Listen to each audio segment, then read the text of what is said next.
Color. Alright everybody, Doug Matuszak, Boa Basement, John Rieger from Pro Herps on the camera. How we doing? And what we're going to show you here is that back in 2010 I had a handful of freaks pop out from a normal sharp strain breeding. There were Sunglows as well, but just my regular pure sharp strain albino. These animals 8 years ago popped out.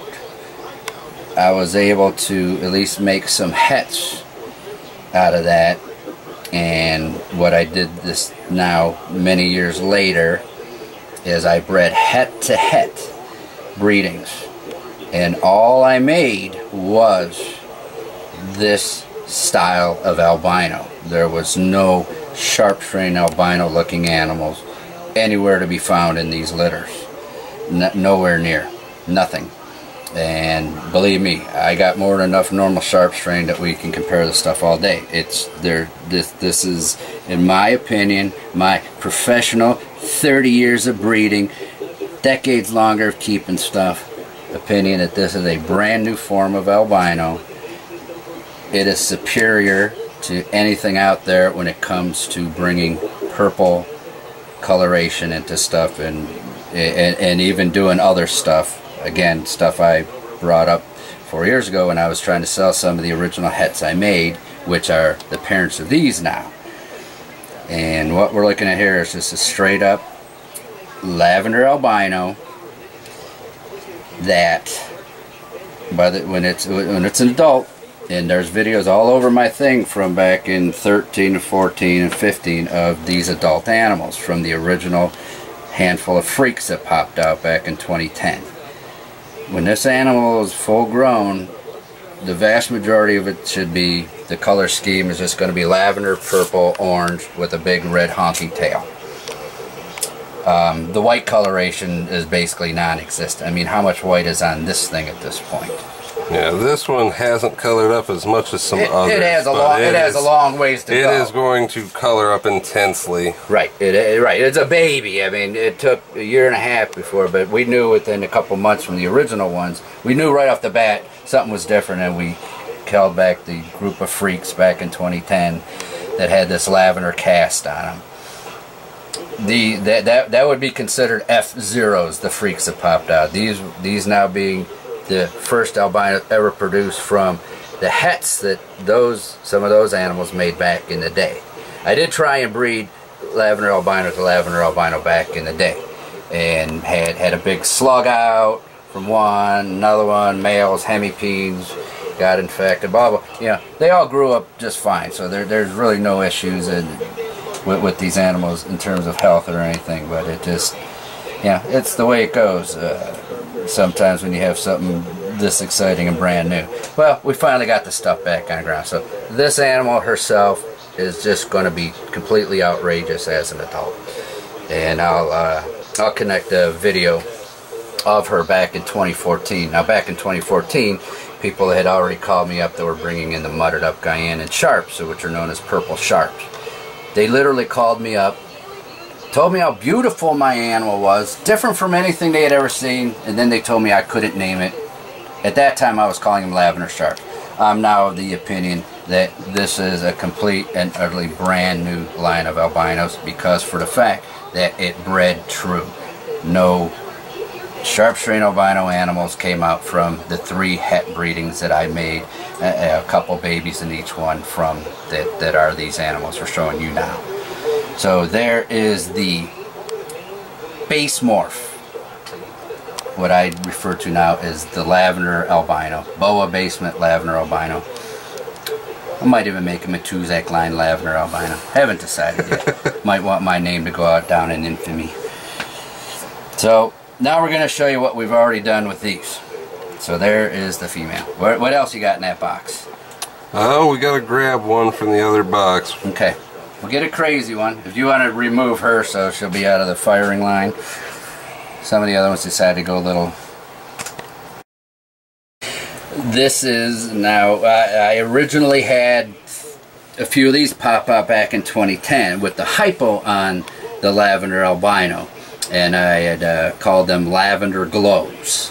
Obviously, anytime we add hypo to any form of albino, we just throw the word glow on it. So this is an orange tail hypo lavender albino combination, or known as a lavender glow. And it's, again, this animal looks absolutely nothing like a Sharp Sunglow, or just an orange tail hypo Sharp albino combination. The yellows seem to be intensified. Yeah, so you can see a lot of the lavender coming back in from this animal. This one's starting to color up quickly. And even the saddles and everything is just a completely different shade of yellow and orange that you would typically see on a Sharp. Right, the only thing that's changed in this combination is the form of albino. Exactly. Granted, guys, I'm never going to argue the fact these popped out of my pure Sharp strain animals. But you know what? When you keep your stuff pure, you can sometimes have amazing things pop out. Because I've always looked at keeping bloodlines pure in the form of, there's probably been who knows how many thousands of appearances that nature tried throughout the last couple million years in the wild, that the only reason they failed is because the animals stuck out like a sore thumb. Not saying that they were deformed or anything, I'm just saying they stuck out like a sore thumb, so they got eaten immediately. Well, I believe there's still so much. I mean, the Sterling's a perfect example. That popped out. The IMG popped out of somebody's breeding. The silver that we're going to show you in a minute, in combination with one of these lavender albino, that popped out of a local guy here's pure breedings. And I just believe, and I'm going to keep the road straight for myself. I think there might be some more stuff that I could even hit in my time breeding, that could be just totally brand new by keeping it pure. Once you destroy the DNA, you've destroyed it forever. Don't tell me that it's 99% pure. Well, it's still 1% not pure, so it's not a pure animal. That's just as simple as it is. But so here is a beautiful orange tail hypo Boa Basement lavender albino, known as a lavender glow. Alright guys, this is the another combination. This is a world's first. Again, I told you just a second ago I had already hit on the lavender glow animals in the handful of freaks that popped out in 2010. When I made the hets, I bred one of the male orange tail hypo lavender albinos to a silver female. I've been promoting silvers for years. Nobody's picked up on it. Just a handful of beginners. Once again, proving what the so-called upper epsilon of boa breeders are actually up to. So here we are. This is a silver lavender albino, and I'm going to let John take it away because I know he loves the snake. Silver really added a lot to the lavender albino from what we can see now, and I think it's only going to help it, especially with most silver boas holding their color really well through adulthood, and the lavender really gaining color through adulthood. You can just see it's going to be harder in some light, but you can see that lavender coloration really coming in around the tail, and that's going to be all throughout the upper body as well as it grows. And then the contrast of these things is just insane, from the lavenders to the dark reds. Even that bright yellow stripe on its head. It's going to be crazy as this thing gets older. There's only one of these made, guys, so none of them are, no silver lavenders are available. Maybe next year. Start saving your pennies today. Alright, and here is the culmination of all three genes we just showed you. So this is an orange tail hypo, obviously, codom. Silver, well, we'll call it what we have never seen a super proven out a super, so we'll call it incomplete dominant. And the Boa Basement lavender albino Colombian boa combination. Pure BCI all through this. And this is one, I mean all these, we just know from past history that the best is yet to come. These guys have only had a couple meals so far. what they're going to look like 6 months from now, a year from now, a year and a half from now. There's only upside. There's only and this is the combination that I had theorized back in 2014 when these hets, the parents of the hets were born. And the reason I put the silver in there is because when I breed silver to an orange tail hypo, that combination all by itself always makes these high yellow snakes with black and gray markings, and it's trying to kick the red out. They're not anathyristics, but it certainly boots the majority of the red out of it in that combination. Well, my theory was to put this lavender gene on there. Lavender / purple is a combination of red and blue. So my theory is, okay, well, we add this lavender onto this yellow background that likes to kick the red out, so theoretically blue would be lying down on top of the yellow, which should start making some form of green animals. And we got a lot, we got to wait for this thing to happen, but John is going to try and point out where we already start seeing the beginnings of green. And it's very small, but yet, nonetheless, it's there. You can see this spot on the back of his head. Very, very bright yellow, orange.